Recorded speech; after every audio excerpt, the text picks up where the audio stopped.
Ahoy, hoy, everyone, and welcome to Beyond Fantasyland, Behind the Magic, where we go behind the scenes into the magical world of Disney media and content creation. Our show today, of course, is brought to you by MEI Travel, MouseFanTravel.com. For all of your Disney destinations, MouseFan Travel is the perfect travel advisor for you. Whether you're ready for your next Disney destination or your first time, our trusted travel partners, MouseFanTravel.com, will handle all the planning for you and focus so you can focus on the memories. And of course, as always, fee-free.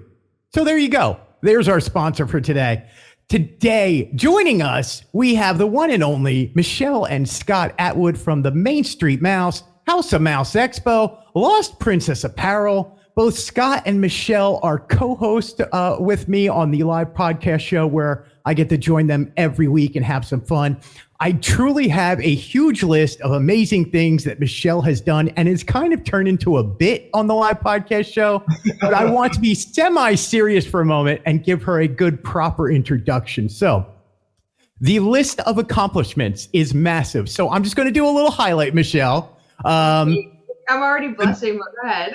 The Main Street Mouse has been going for 14 years. You've written an autobiography called Moving to Main Street, 2 children's books, How Many Sleeps Till Disney and How Many Sleeps Till Disneyland. You've appeared on several TV stations and are currently the theme park correspondent for Fox 35 here in Orlando. And of course, you are always our personal Tuesday night Disney princess while we record the live podcast show. Scott, on the other hand, is the owner-operator of House of Mouse Expo and co-owner of the Main Street Mouse, along with being creative director and owner of Lost Princess Apparel. You can obviously find them both at themainstreetmouse.com and, of course, on all the social media platforms and at lostprincessapparel.com. So let's get started here. Michele and Scott, thank you so much for joining us tonight, or joining me tonight. Of course, thank you. Of course. You know what? Before I get into your history, I want to know, how do you describe what you do to your parents? Like, how did you, I cover Disney. Like, how do you describe what we do? Well, now or then. Now I just try to tell people that we cover media events for Disney World, Disneyland, Disney Cruise Line, keep up on news, and just continue to share Disney magic every day with people. That was the whole goal, as to starting it, to share all the Disney fun to people who can't necessarily be there. And no, my parents did not get it at first, but they do now. They do now. Along those lines, so I know your story. Your fans and your groups know your story. And you started off on Facebook, right? And you were sharing your humor and your memes like Jar of Dirt Fridays. Yes. And give me a little bit of your backstory on how it became and you turned into the Main Street Mouse. Oh, you want me to go? Go ahead. Okay, so we had this idea before we even hopped on Facebook about starting a fan community. This was back in like 2008. We started talking about it, and we were naive to the fact that there were so many Disney fans out there. And sites that existed. And sites, because I didn't know anything about any of it. The reason that I started running the Facebook page was to meet other Disney fans with things in common, like myself. And social media was just beginning. Facebook was new.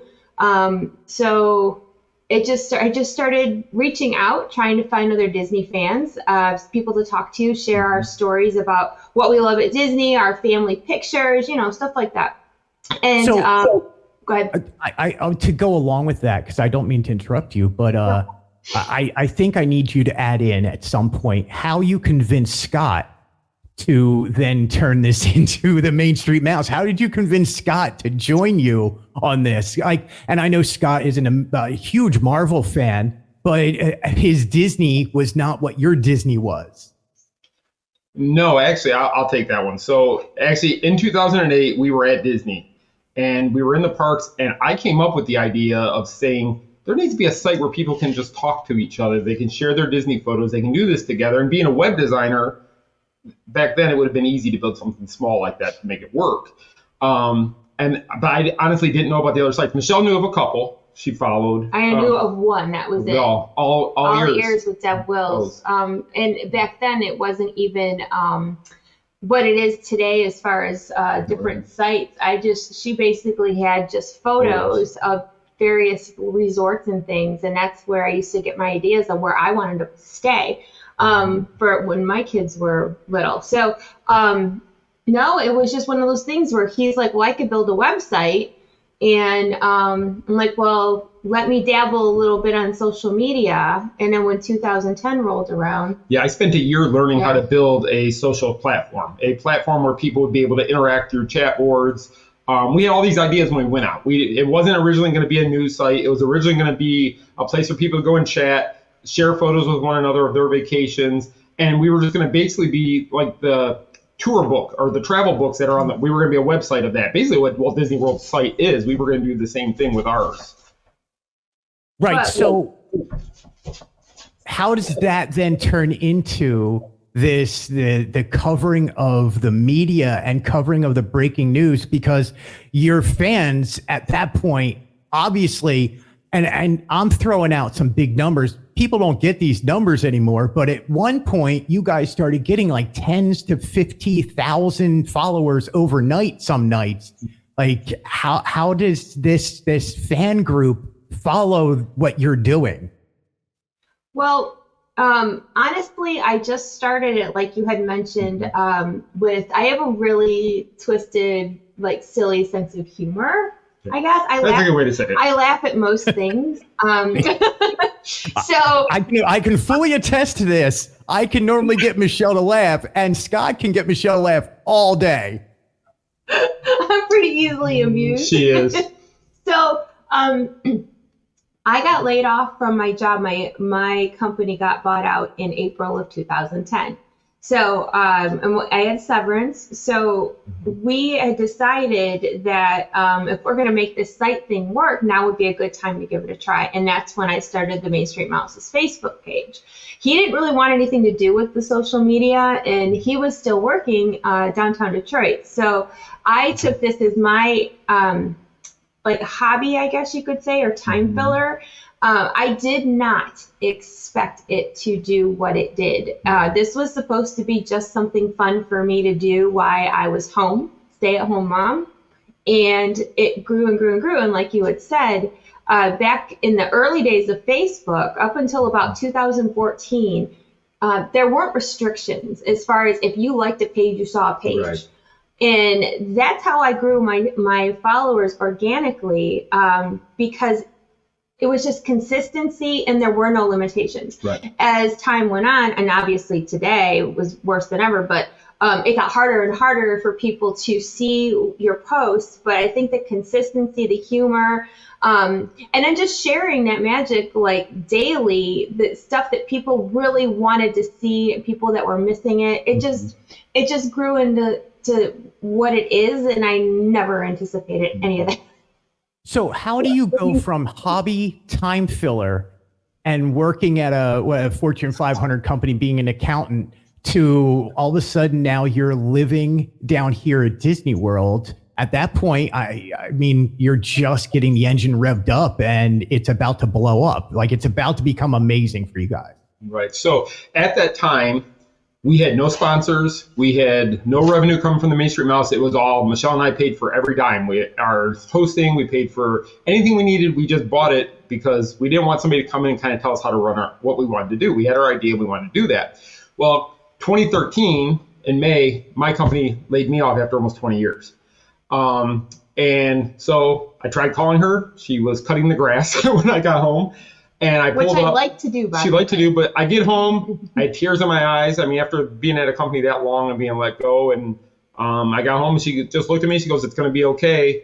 And we went in the house and we talked, and we realized, because I had a larger severance to get us through for a while, I said, if ever we're going to turn this hobby into a business, I said, now's the time for us to try it. While I still have income coming in, let's try to see if we can turn this into a revenue stream for us.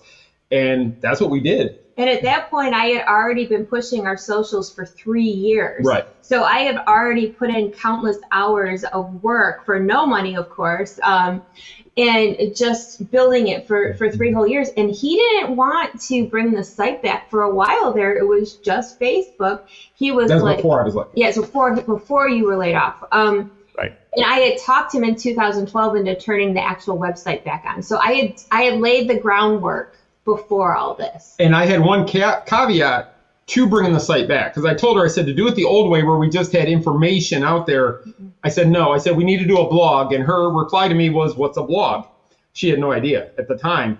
So I explained to her, I said, you write your stories, you write about your experiences at Disney, you write about your family trips, you write about all this stuff, and people want to read it and they want to share it and they want to share their experiences with us. And so she comes from a background of her mother taught her how to write and read at a very young age. So she's a very good writer. And that's what we kind of rolled forward with. Yes. So when he said writing, because back then, you got to remember, there was not a lot of bloggers. This was like a newer concept. And I'm like, okay, well, I can write. So I started writing personal stories, stuff about our trips, different things. And lo and behold, really quickly, I was getting feedback from people that was actually making me cry in a good way, that they were really resonating a lot with what I was saying. And then there were so many people that could completely understand and felt the same way about their Disney trips, about their family time, stuff that they love to do in the parks, places to eat. It just turned into, like, it brought that community together that was based on humor, even more personal of a level once I started writing. And it turned it into a family, what we used to always say. Yeah.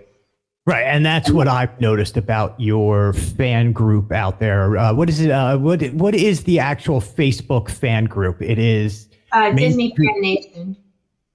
Yeah. You would think I would know this, being on Facebook and seeing it pop up all the time, but I always get it wrong. I always want to put TMSM on everything you do. I don't know why. It basically is. Right. Which, by the way, you can listen to TMSM Weekly Podcast every Monday night at 7 p.m. See, I do know these things. It just has to come out. So that story is amazing. And it's one of the major success stories down here. And that's one of the reasons I wanted to talk to you guys, is because going from living in Detroit, Michigan, and transferring it down here to Disney World, what in this whole thing was something that you did not expect when starting out? So when you're getting ready to move down here and you're getting ready to make this into a full-time gig, like, what did you not expect was going to happen? The first thing I did not expect once we moved down here was people knowing who we were. Yes. And that happened the weekend we moved down here. I mean, her parents, they drove down with us, helped us drive the rental truck with all our stuff in it. And we ended up, before they left, they wanted to go to Margaritaville or at Universal for dinner one night. So we went over to Universal, we're having dinner, get done with dinner. Her dad's in the store shopping around. He started talking to the cashier. And the kid, oh, where are you visiting from? Told him the story. He goes, I'm here. My daughter just moved here. She runs at Disney. He's like, Michelle is here in the store? He didn't even say what site it was, but the cashier's like, so Michelle is here in the store right now? They knew who she was like that. That was humbling. I mean, it made her by the way, that works to this day. I just walk into stores and I'm like, Michelle's over there. And they're like, Atwood? Yes. I get discounts everywhere. It's great. I use it all the time. I wish. No, and so the weirdest thing is that my dad had come over to me and he had like tears in his eyes. He goes, there's somebody that really wants to meet you. And I'm like, I didn't understand at first because this was all so new to me. So it took me some time to get used to that sort of thing. But another big, I guess, culture shock.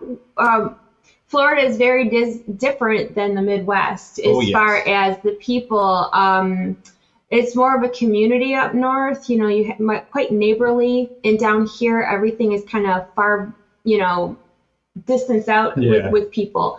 And I didn't realize. Now I was told that this community down here was going to be vicious and competitive. I didn't understand what that meant either. And within months, I figured out that I needed to toughen up and, get stronger about things, which was very hard. because it's very competitive here. And also more expensive. Along those lines, and I did want to get into this with you because I think this is very important to your story, right? Competition. When you were and you are and have been the face of the Main Street Mouse, but when you came down here at that point, this was a boys' club. It was 95% men who were covering Disney. Yes. How did you deal with that? And at the end of telling how you dealt with that, what advice are you going to be able to give somebody else trying to break into this? Okay, so do you want the brutally honest answer? So here's the thing. I know your story and I know the brutally honest answer. I also want to make sure that you tell your story because it's an honest story. So I want the honest answer. Okay. Well, when I moved here, I was very naive to think that other people have the same heart as I do. I was treated very badly here. I wanted to go home. I was basically told, you're not going to fit in here. You don't belong here. Acceptance was not happening, being the new girl around and being a very male-dominated field. The first year we went home for Christmas in 2014, I had a panic attack the night before we were supposed to drive back home. And I told my dad, I said, I don't want to go back there because I'm not cut out for it. These people are mean. I don't understand how you can treat people that way, yada, yada, yada. And my dad was the one who said, I didn't raise a quitter. You get back down there and you fight for this and you hold your own. And I did that. But I will honestly tell you, it took years to get to the point of where I felt, I don't want to say worthy or comfortable. When I started getting media invites, I really was one of the only women there. And when I would walk on the scene, a lot of people would turn their backs. And sometimes I would cry, Greg, in a parking lot before I go into an event because I knew what was coming for me when I got there.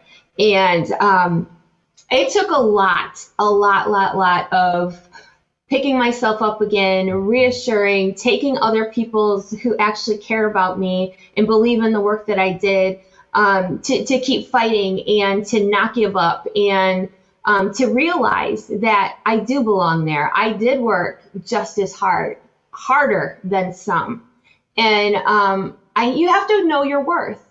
And if there's somebody else in this business or any business really that wants to try something new out of your comfort zone like I did, I think a lot of it is you have to give yourself pep talks. You have to surround yourself with the right people, which I have really had a hard time doing forever still. But you find your tribe and you be around people that will lift you up rather than cut you down. So then I'm going to ask you this, and now we're going to get a little personal. You mentioned dealing with this and having panic attacks before doing a media invite, right? Uh-huh. The mental health aspect of this is not talked about a lot. Now, I know on your Thursday night podcast, it is Daydream Believing, and it drops at 7 p.m., which you can listen to on all podcasts. I don't know why all of a sudden, Michelle. See, you got me all flustered here. It's Scott and Michelle. Of course I'm going to be flustered. It's us. You see us how many times a week? You know what's going to happen? I'm going to go figure out how to edit that, and I'm just going to be like, you know what? One take, Greg. I do it in one take. If I messed up, I messed up. No, Daydream Believing. And so here's where I was going with this. You talk about having panic attacks. Yes. I want to talk about a little bit of the mental health aspects of doing this gig, because you do talk about it on Daydream Believing podcast, and you do go into some of these personal stories, and mental health is not talked about a lot in this industry. And the reason I say that, and I know this is long-winded, is because we watch what other creators do very closely. We see what everybody else is doing out there, and we can kind of pick out people who are covering for having something that they're trying to escape or get away from, or using Disney as either a crutch or a positive. It's not always negative. Sometimes it is positive. But how do you go about the mental health? How do you take care of yourself? How do you deal with the panic attacks that came? That's a hard question. How did I do I know in the beginning, though, I used to have to try to psych her up. And a lot of these events, when we first started covering them, they would only invite one of us at the very beginning. So, and I used to tell her, I said, get in there. You're just as good as they are, if not better in aspects. They've all had to fight to get to where they're at, just like you did. And it's just like a rookie coming onto a new football team. You know what? You earned that spot to try out. You're going to get harassed, but you're going to go push forward. You're going to become the best there is, and you're going to get out there and keep doing it. And that's what I used to tell her. And she would get to these events. She would sit in the parking lot. She would cry. She would worry. She would tell me, I don't want to do this. Go for me. I'd be like, no, you're doing this. Get up. You're going. And as far as mental health goes, full disclosure, because I don't ever want people to feel like they're not, being heard or understood. I still struggle with anxiety disorder. It took me a long time to pinpoint exactly, that, what am I trying to say? I realized I needed help, and I was not able to balance myself out on my own. So truth be told, I got on some medication from a doctor, and I started, learning to calm down, and sometimes I'd have to psych myself up. But there are times, even now, when I cover media events, I still get nervous sometimes, and I have no reason to. I know everybody there. I know my job. I do it, and I do it well. But it's that little voice that creeps into your head sometimes that makes you, what if this doesn't go right? What if I don't this or that? Or what if so-and-so or somebody makes me feel bad about myself? But then you start to learn that, people are only going to treat you how you let them, and nobody can make you feel a certain way. I mean, you have to have enough confidence in yourself to know that it's okay and you are doing the best you can, and that you're worthy and you deserve to be in these spaces with other people. And then you surround yourself with people who can make you laugh and spit wine all over them. That's a story for another day. We do have some good stories and good memories, don't we, Greg? we truly do. That's why I wanted to talk to you guys first. That's all really important, and I'm glad we got to talk about that a little bit. So let's go back a little bit. Do you remember that first Disney invite? And the reason I ask is, did you feel like you had to go above and beyond and set this high standard? Because you just mentioned it, where it's like, am I doing enough? Am I going to do it right? Am I going to mess up? Like, what was that first event like, and do you remember it?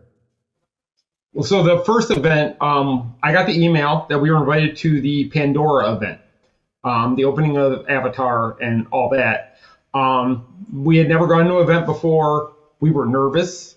I was double checking every piece of tech I had to make sure I knew what I had, that it was going to work, that my batteries weren't going to die halfway through the day, all this other stuff. I got put in a group with people, and I did the whole day, and I got through it, and I was texting her throughout the day. I'm like, this is what I'm doing now. I made him go to day one. I went to day one because she didn't want to do day one.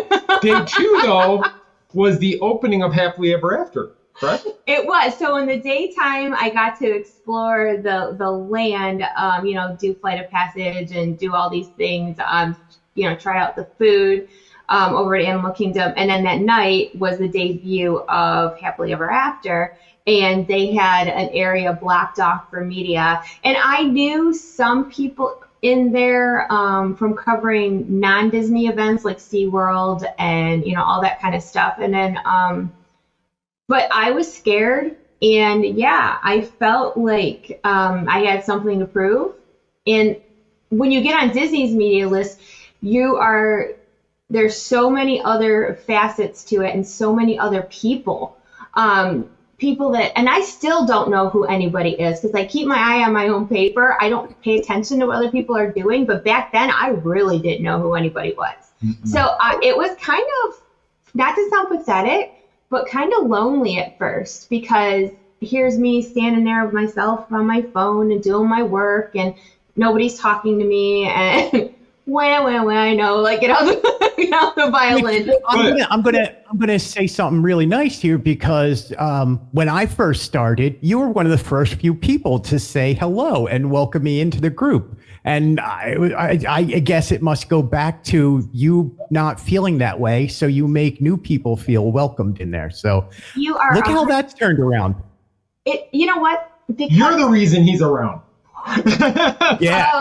Oh, we can totally take it back to Michele. You're welcome. No, because you are a million times correct on that, because I know how people made me feel. Right. And I know what it's like to feel unwelcome, or that you don't belong there, or when people look at you like, what are you doing here, type of stuff. And because of how I was treated when people didn't know who I was, or they did know who I was and were trying to knock me down a couple pegs, I vowed that I would never make someone else feel that way. And one of the things that when she came on the scene also that really bothered her was because she was a female, everybody would come to her and say, who do you work for? Yeah. They didn't feel that it was hers, that she was working for somebody else covering an event. Oh, you're covering for the Main Street Mouse? No, I am the Main Street Mouse. No, so like somebody sent you here? No. I mean, it was just ridiculous but do you see what I mean about having to prove yourself? It was like, why couldn't people fathom that, yeah, I am the girl in charge. This is my thing. This is why I'm here. It shouldn't be such a strange concept. But like you had said, I feel it's really important to treat people better than you were treated. And that's why I'm the way I am with people now. So moving on to business aspect of a few things. Have you ever had to do a bad review, and how do you handle it? Well, how do I handle it nowadays? Or how do Yeah. So, no, and I'm not, I don't want to throw anybody under the bus, but there's a lot of people who, no matter what happens, it is the best thing that's ever happened. We have this joke. It's like, have you not tried this new cupcake? Like, every cupcake is the best cupcake in the world. So how do you handle that? So how do you handle it then? How do you handle it now? Okay, well, back then I was a little bit more trying to be positive about everything, positive spin. But as you grow in this industry, and I'm a comment reader, as a lot of people know, I read people's feedback. And one thing that a lot of fans in the community don't care for are disingenuous people when it comes to like, we cover an event, and if people are, all in arms about it, and if I say something good, well, Disney's making you say that, which is not true. Right. But I think there is a diplomatic way that you can say that you don't care for something without being totally nasty about it. Except for the past week, I totally was negative about a place we ate at. But it was deserved. I mean, I think people are going to appreciate your honesty, I mean, they want to know the real deal. I don't feel that I can tell my people that have been following me for 14 years, yeah, go do this, it's great. Go have this, it's great. I'm not going to recommend something that I don't believe in, I guess is what I'm saying. Yeah. So before I get into the future of Disney and stuff, where do you see our business going?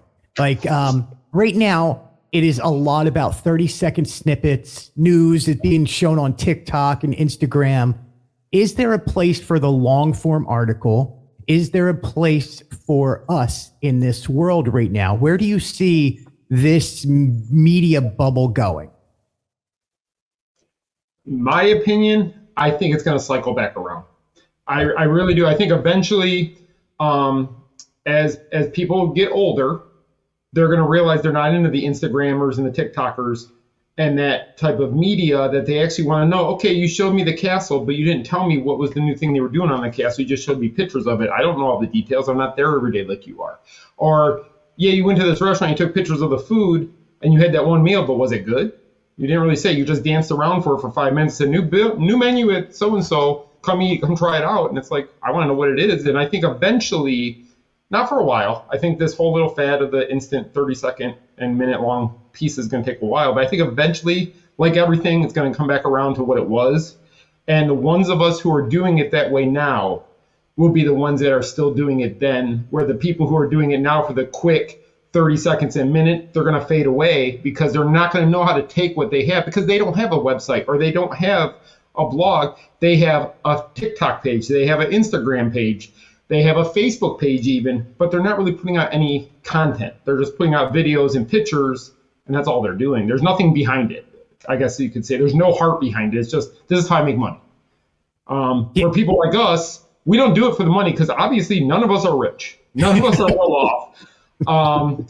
You're sitting in your studio, your living room, and I'm sitting in my Studio M that we call it, but this is basically our office in our house, which is just the spare bedroom. But I do think eventually the writers are going to get their time again. We do have our readers now, and I think there's going to be more readers that come to us eventually once they want more content. And I fully, again, in the spirit of transparency, I feel like the Disney content creation community is way oversaturated. And you have people like us who have been doing it, like we'd be kind of like the pioneers at this point, like we're old school. And yes, you do have to change with the times. But I think that there's something to be said for keeping with your roots and what built you in the first place. And I think sites like ours that, and yours, Greg, that, we put thought behind our content. We want to entertain, but we also want to give information. And I think that is where the longevity will lie, not the TikTok dances and all that stuff. So I think, yes, you got to change, but you also have to remember what you started and how you grew it to begin with. Yeah, I think I was just going to say, I think a lot of the major issue was that the social medias came and gave a different way for people to share information, so everybody jumped on it, and even Disney jumped on it. Disney's like, hey, we got these people who have 30,000 followers, and let them. But at the end of the day, eventually, is Disney going to go, okay, yeah, they're doing great videos from our park, but are they selling vacations to their followings? And that's what it comes down to, is Disney needs to make money, and that's why they invite us to stuff, because we're talking to their audience for them, and we're, hey, this is great, come check it out. Hey, Disney doesn't pay us to do it, but by inviting us to do these things, we get to experience it firsthand. We get to pass it along to our readers firsthand. And I think that's what's going to keep us in the game longer because of that. I'm going to go back to and say thank you for putting me in there with you guys. I don't know. I have told you both face to face before that Holly and I would read the Main Street Mouse back before we ever even thought about moving to Florida. And you guys have always been an inspiration. So for you to put me in the same sentence, I'm like, I'm cool, man. I'm good. You're the only new kid on the block who's really doing it that way. I am. I'm the only new kid on the block who's like, you know what? And this is what I was going to add to what you were saying was, I like showing the Disney product. I am not a face. I'm not selling me. I'm selling Disney. I'm selling vacations. I'm selling the dream of coming to Disney. There's no reason for me to have yes, sometimes you want to say hi and sometimes you want to have that interaction with your audience, but I'm selling Disney. I didn't create Disney. I didn't make that castle. Why should my face be in front of that castle? Well, and that's the difference between different levels of content creators. A lot of people make it about themselves and the selfies and the whatever else. And if that's your thing, fine, that's your thing. It's not mine.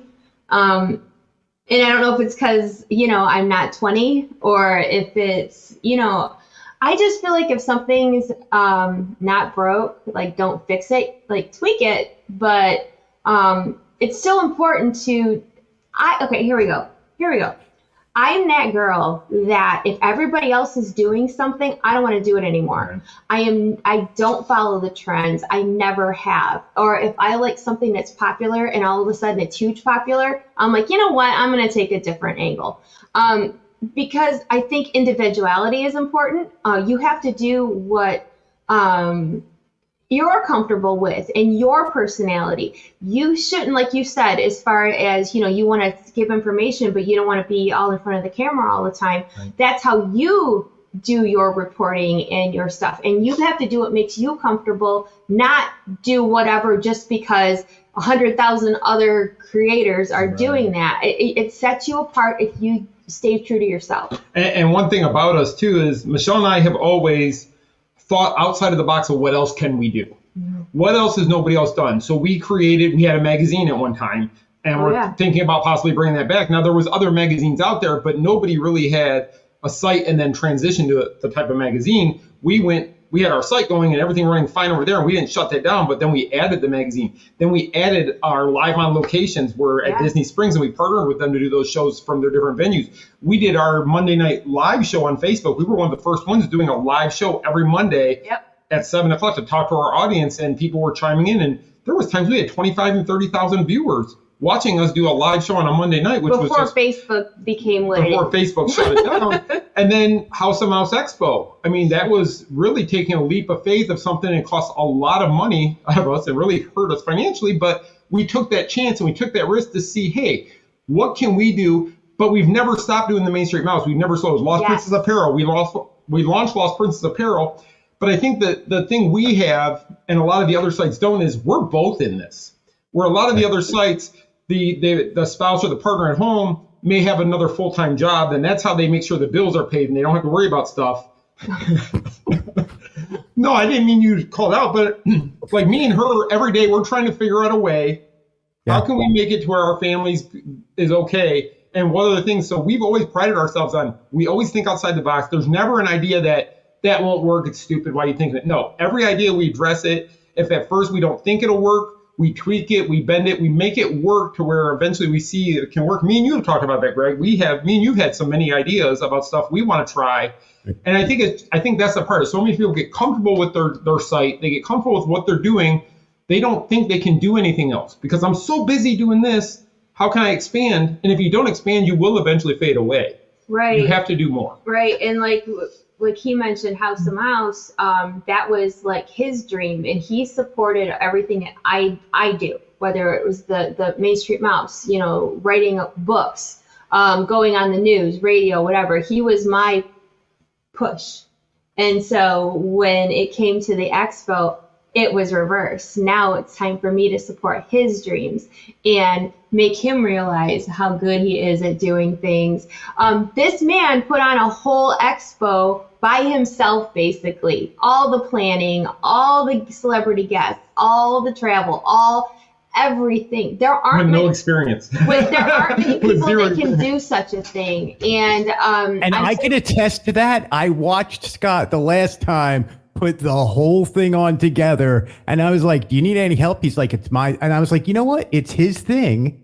And once it becomes the convention, then I can help out. But no. Yeah, he's more day of, like, he needed us all pitch in that weekend. Right. But I just speaking about the expo, I had to make sure that, because I had so many moving parts in my brain of like, this has got to be done, this has got to be done, and I can't do this till this piece is done.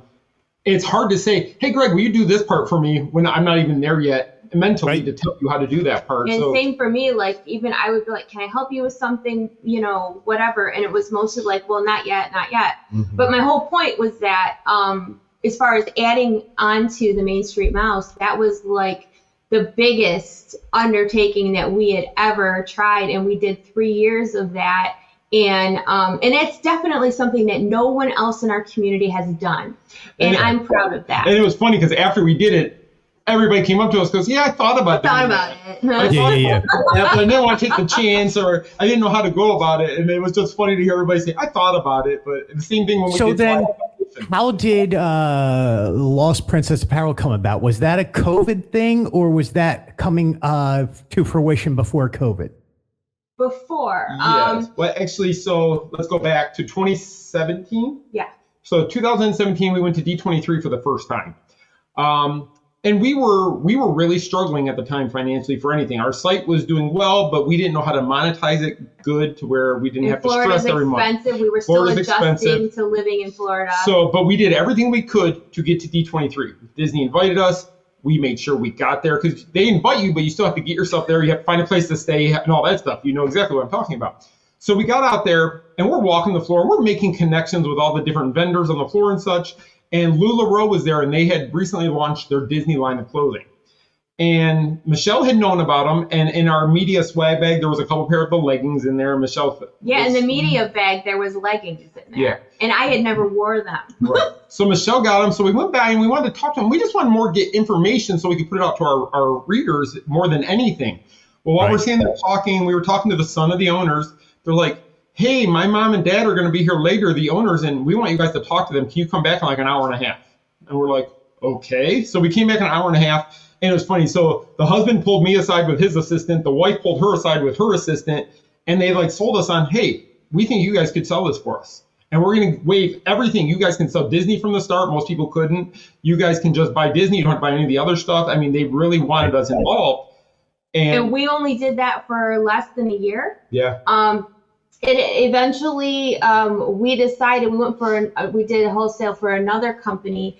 And then we decided that why are we pushing someone else's products when we can do this ourselves?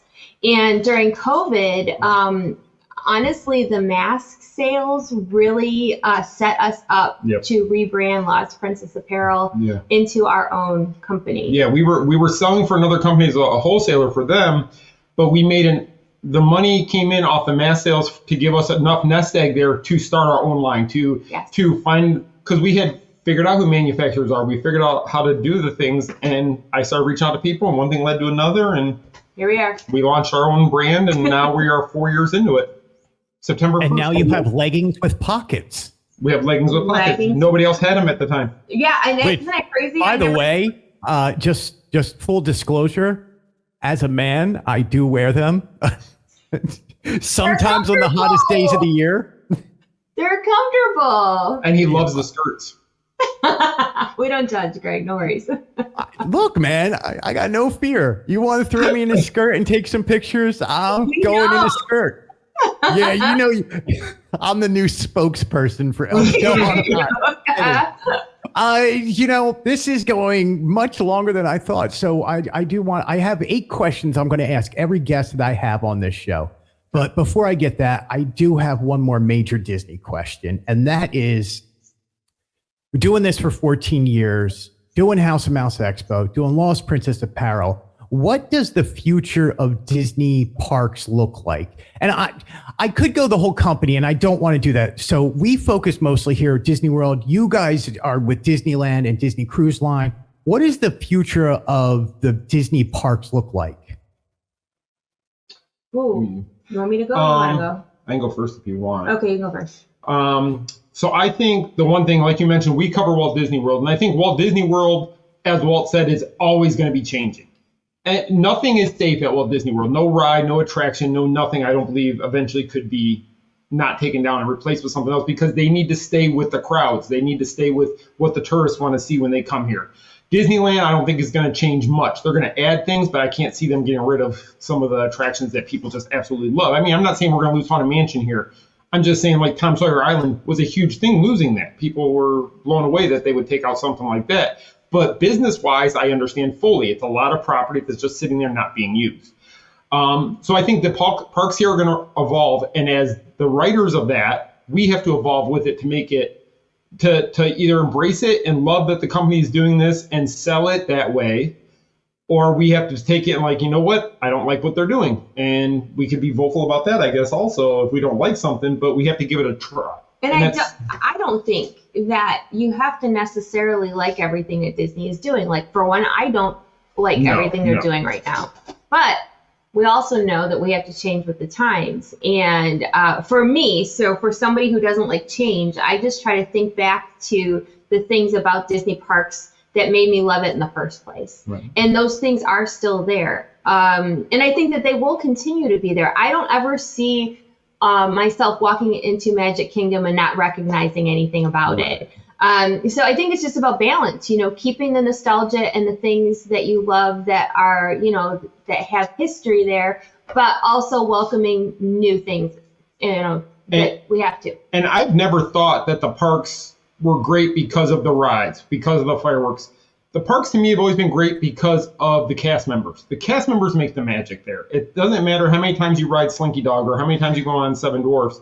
the cast members make the people feel the nostalgia. They make you feel like you did when you were a child. And it's going the there. atmosphere. And the atmosphere, the music playing, the smells throughout the park. A ride is a ride, but that's how I feel. Those cast members are starting to make me feel like I'm older and older. They just get younger and younger, and I'm staying the same age. And they're like, next thing you know, they're going to have 2-year-olds operating Haunted Mansion. I'm like, I saw them yesterday. They were there. Yesterday. Yeah, 2-year-olds. It's getting brutal out there. All right.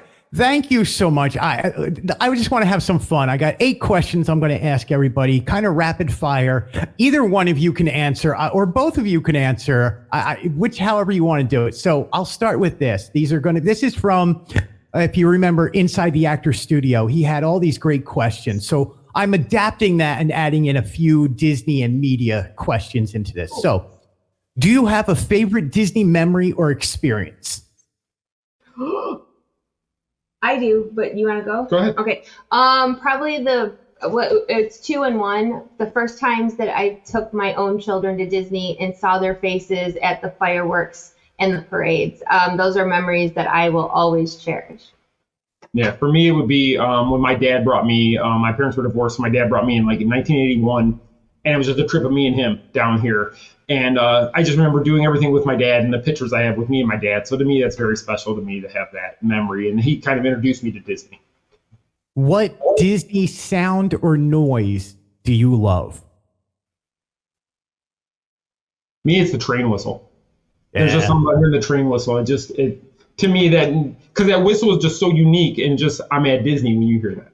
I can say that too. I would say the whistle. And formerly the noise of the ferry boat while you're standing in line at Haunted Mansion, but that noise isn't going to be around for much longer. So you can enjoy it for another 3 or 4 years. It's not going away tomorrow, people. Okay. Fair enough. All right. What profession other than doing Disney, what other profession would you have loved to do? Can it be anything, even if it's unrealistic? Whatever. Yes. This is your dreams. This isn't mine. Okay, when I was a kid, I wanted to be a supermodel. I wanted to do hair commercials. I wanted to be something or somebody in some sort of way. I know that sounds really shallow. But she was hired by 2 agencies to work for Budweiser and for Chevrolet. So I'm adding that to the live podcast show intro. No, you're not. No, you're not. I'll tell you all the details later, Greg. Okay, there's the whole story there too. But yeah, I wanted to be famous somehow, but I also wanted to make a difference for somebody somehow. That's what I wanted to do. Mine would be to either draw for Marvel, to be one of their comic book artists, or to work for a professional football team, the Lions, of course. That would have been my dream. Just to work in the offices, not even saying on the field as a coaching, but just to be a part of the organization. To me, that was a dream growing up. Fun one. Who's your favorite Muppet? Miss Piggy. Sweetums. There you go. Quick and easy. I'm just into the Muppets right now. My daughter, Rory, I'm going to give her full credit, was like, ask them what their favorite Muppet is. Like, all right, I will now ask every guest I have what their favorite Muppet is. And we gave you a master list instead of long-winded. Yeah. Okay. Yeah. Here's an odd one for you. Can you remember the best compliment someone ever gave you? Oh. Well, we've gotten quite a few. A lot of them are that people have told us how we bring them like they feel they're here from the way they read her articles and such. Or the coverage we do, they feel like we're talking to them like we're talking to you right now. We're sitting across the table over coffee. We're just talking to you about what's going on at Disney. But they get that through the reading. They get that through the illustrations and photos. And to me, that's a huge compliment. Okay, and for me, yes, all that too. But when I get personal messages or personal stories about the things that I've written about meant something to them, that they could relate to what I was saying, them thanking me for talking about the real and the hard stuff. And it started with my book. I got so much feedback, like, thank you for being honest, thank you for being transparent. And to know that you made a difference in somebody's life, even if it's a little bit, that is the biggest compliment. Yeah, one thing I want to add to that too, and I'm going to mention it. So we had a follower, Fran was her name, And Fran was the biggest supporter of the Main Street Mouse. And we found out later, Fran eventually did pass away from cancer. But she should have passed away many years before she did. And talking to her daughters, talking to her husband, we found out that she had basically given up till she found the Main Street Mouse. And she felt like she found her people, and Yes. it gave her purpose, and she would come to the meetups and all these wonderful things. Yes. And that's a huge testament to the community aspect of what we do. Yeah, sure. Her little 90-pound person would Little fly in tiny here man. from New York for our meetups a couple times a year to see us. And she gave us that push when we felt like, is this really Are working? we Is it doing worth enough? it? Are we making a difference? Fran would send us the email, just let you guys know I love you guys and you're doing a fantastic job today. And she became a big part of our lives. I don't know where, guys. I have nothing. We're just going to keep going on because that is such an amazing story that I don't want to take anything away from it. So, we all need downtime. See, this is stupid after that question, after that answer. Sorry. I'm like, I got nothing. All of a sudden, I'm like, man, everything I say is less. No, I'm kidding. What is your hobby? He collects stuff. Collecting stuff, learning new tech ideas, messing around with my 3D printer, football, of course. What else? I guess it's just always trying to think of what we can do that's different. I spend a lot of time racking my brain over what we can do that we're not. It's a hobby, though. It is because it's something I enjoy doing. All right, my hobbies are watching true crime documentaries. Which is why I have so much time to do mine. I love my true crime. And previously, shopping and retail therapy and going out with friends to eat was one of my favorite things to do. Easy stuff. Yeah. If you pick one, Walt or Roy Disney, if one of them were here right now, what would you ask them or say to them? I would like to know what they think of today's Disney. I would love to know if the path after when they passed and had to pass along the ideas and the whole sentiment of what the Disney company is about, I would love to know their thoughts of what it's turned into today. I would like to talk to Roy and just pick his brain about, was he always okay where his brother was getting all the accolades and everybody was looking up to Walt when Roy did so much that people had no idea what Roy actually did for this company, and Walt Disney World would not exist without Roy. So I would just like to talk to Roy and see how he feels about all that. And I mean, I'm sure from everything I've read, he loved his brother and he just wanted to make his brother look great. And he was a very humble person. We visited his gravesite recently when we were in California, and just even on there, it said very humble man. Humble man on his tombstone. Good for Roy. Finally, the last one is probably a loaded question, but I think your audience and my audience would love to hear this. What does success look like to you? You take this one. Ooh, that is so loaded. You want me to go? Okay, personally, I don't mean to sound like a broken record, as my mother would say, but to me, it's about making a difference. Success doesn't always equal money, obviously. It's about what you do touching other people's lives and meaning something to someone else. I'm very big on if you can help somebody do it. Yep. And whether it be the smallest thing or something bigger, like he was talking about Fran, I really think that's the best thing, is just trying to do things that make a difference to other people. That's success to me. I agree 100% because I've been telling her that for years. Success is never measured in dollars. You can have all the money in the world, but nobody cares who you are. Nobody knows who you are.